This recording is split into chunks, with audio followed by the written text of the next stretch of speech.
Hello, fifth grade. I am not here today, so we are going to do a video lesson for changing roles.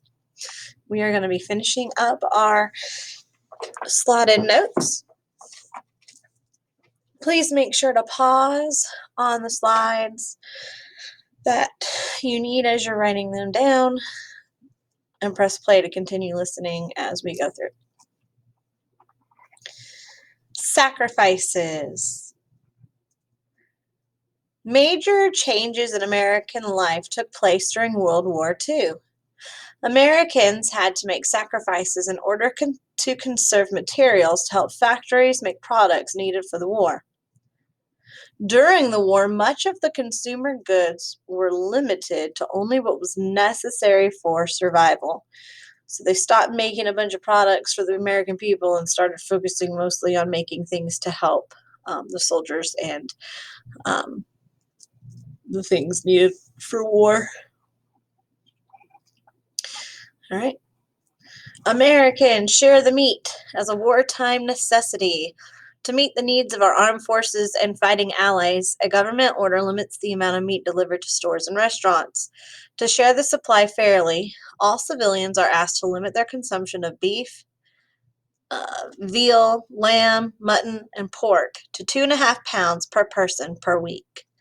Men, your fair weekly share. Men, women, and children over 12 years old, 2.5 pounds per week. Children 6 to 12 years old, 1.5 pounds per week. Children under 6 years old, 3/4 of a pound per week. You can add these foods to your share: liver, sweetbreads, kidney beans, and other variety meats. Also poultry and fish. So they were okay with you eating a bunch of chicken. They were okay with you eating fish. They were okay with you eating liver. They were okay with you eating kidneys and brains of the animals. And sweetbreads. Right, because that says sweetbreads, I think. But, not beef, veal, lamb, mutton, and pork. Help win the war. Keep within your share. Do less so they'll have enough. Rationing gives you your fair share. So basically, you had an amount you were allowed to get, and that was it. Rationing. The government put wartime rationing on everything from sugar, coffee, meat, butter, shoes, to gasoline. Many people started their own victory gardens in order to have fruits and vegetables to eat. Times were tough, but the American people worked together on a common goal: to win World War II and bring U.S. soldiers home. So many people had to start making their own gardens and plant their own food because they were limited to what they could get. Okay, there's their ration book. You got it stamped. Told you when you could go and get your food. Let's see if we can zoom in on this a little bit just to kind of look at it. I don't know why it. Oh no. Oh, there it was. Okay, so you can see there's punishments, imprisonment. You have to certify, you have to register, you get the stamps of when you get food. Here you can see you had to put your name, and it says this book is the property of the United States government. It is unlawful to sell it to any other person or use it or permit anyone else to use it, except to obtain the ration goods and ordinance with the regulation of the Office of Price Administration. Any person who finds a lost war rations book must return it to the War Price and Rationing Board, which issued it. Persons who violate rationing regulations are subjected to $10,000 fine or imprisonment or both. So you had to have this book, and you would get it like marked when you purchased food and stuff. And if you tried to use somebody else's, then you could end up paying a fine or going to prison. So it was tough, and there wasn't a real good way around trying to get those foods and things. All right, now we're looking at women in World War II. By 1945, women, or more than 12 million men, were in the armed services. Most of the young men went off to fight in Europe and the Pacific. Women had to take their place in factories. So women didn't really work. They were homemakers and things back in the 40s and 30s and 20s. But now their husbands are all gone.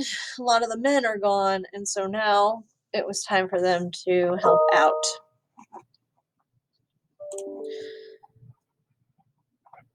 Okay, so here's some women learning how to weld and do factory work.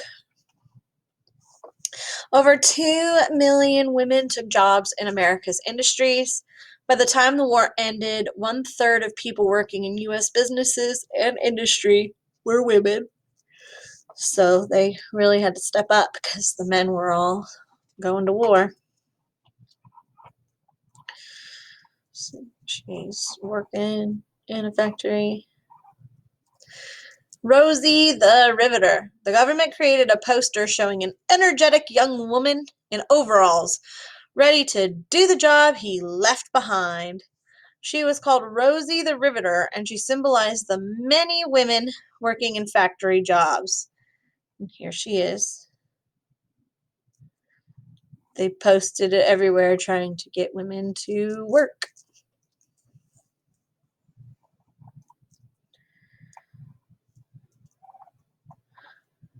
Many women helped build airplanes and ships by fastening metal plates together with clamps called rivets, which is why they called her Rosie the Riveter. And here you can see them putting these rivets on the planes. Woman working on a bomber in 1942. Segregation. During World War II, the military services were strictly segregated. The military separated African American troops from white American troops. In 1948, President Truman issued an executive order to desegregate the armed services. The Tuskegee Airmen. Excuse me, sorry. The Tuskegee Airmen were a group of young black men that made a name for themselves during World War II. They were African American pilots who trained at Tuskegee Institute in Alabama. The Tuskegee Airmen in front of a P-40 fighter aircraft. Because the Tuskegee Airmen were black, they were segregated from white pilots, but they still went through the same difficult training program. You can see them training. The Tuskegee Airmen were a well-respected special unit. They flew beside bombers to protect them while they traveled to Europe. They were the only squadron that did not lose a single bomber during World War II. So their job in the airplanes was they would fly next to bombers, and they would protect the bombers from the Axis powers that were shooting at them. And they were the only group of people who protect the bombers that didn't lose a single bomber. They did a spectacular job protecting their men. Here they are in Italy in 1945.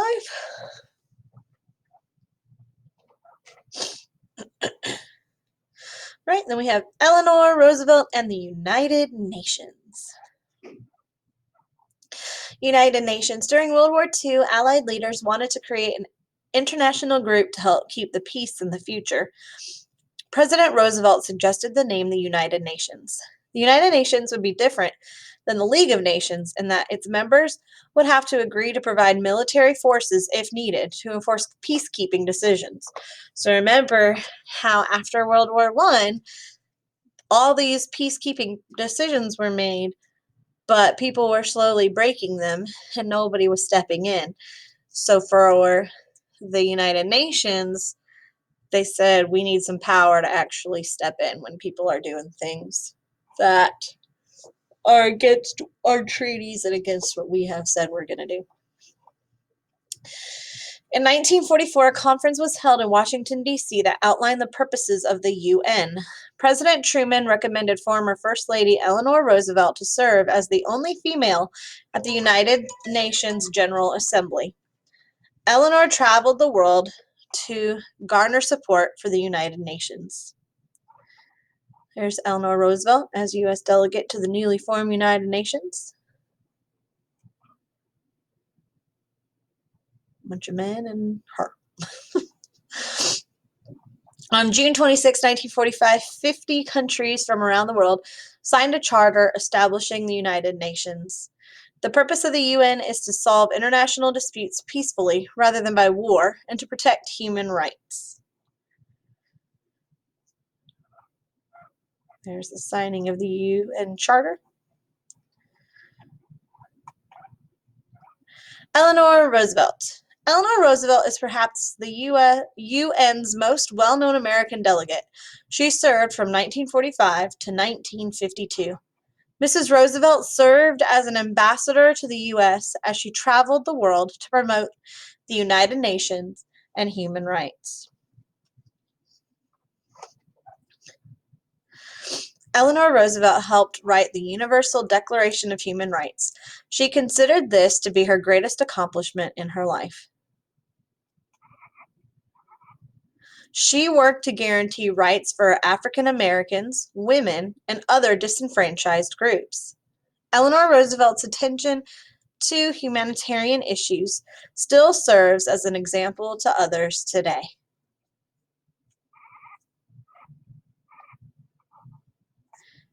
Picture storyteller. This is Mrs. Franklin D. Roosevelt was hostess to 78 youngsters from the WWII School for Boys at a hot dog, potato salad, ice cream picnic. I hope they weren't all put into one big bowl, those hot dog, potato salad, ice creams. She later read to them sections from Rudyard Kipling's Jungle Book. Long a patroness of the school for neglected children, Mrs. Roosevelt stages the outing annually on her Hyde Park, New York estate. So she invited all of them to her house because she had a huge estate.